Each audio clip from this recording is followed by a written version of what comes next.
The Korean War, June 25, 1950 through July 27, 1953. At the end of World War II in 1945, Korea was freed from Japanese control. North Korea was occupied by the Soviets while the South was occupied by American forces.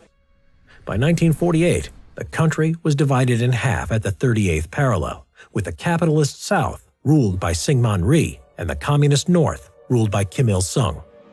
The Soviet troops withdrew from Korea in 1948 and U.S. troops withdrew in 1949. However, North and South Korea, as enemies of one another, would not accept the border between them as permanent.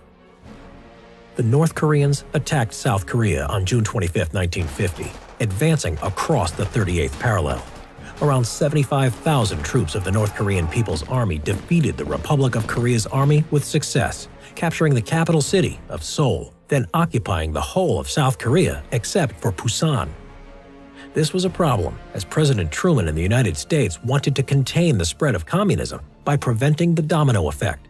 That is, if Korea fell, so would other countries to the ideology. South Korea appealed for support, and the United States pushed a resolution through the United Nations Security Council. The USSR did not use its veto power, as it was boycotting the council because the new communist China was not accepted. In China's seat was the pro-US Chinese nationalist government of Taiwan. An appeal was made by the Security Council for North Korea to withdraw its troops, but was ignored. As a result, approval was granted for a UN army made up of an international force of 16 nations to send help to South Korea, commanded by General Douglas MacArthur. The UN troops, composed mainly of Americans, landed in South Korea in early July, but were soon pushed back on the defense by the North Korean forces, forming a perimeter around Busan to defend the line until reinforcements arrived in August. Now that their position was strengthened, MacArthur went on the offensive. On September 15th, the U.S. Marines X-Corps launched an amphibious assault at Incheon. The North Korean troops were pushed back on the retreat over the 38th parallel, and soon Seoul was recaptured along with the whole of South Korea by the end of the month. Now, MacArthur was to go beyond the initial idea of containment. Truman, worried of a Chinese response, nevertheless approved, and UN troops moved into North Korea on October 7, 1950. On October 12th, they captured Pyongyang, the North Korean capital, and then the Yalu River, which was the border with Communist China. China retaliated by helping the North Koreans, sending 250,000 Chinese troops. The UN troops, overwhelmed by this new force, were pushed out of North Korea with heavy losses. By January 1951, Chinese and North Korean troops had captured Seoul. General MacArthur wanted to use the atom bomb on China and was dismissed for insubordination by President Truman, who went back to a policy of containment.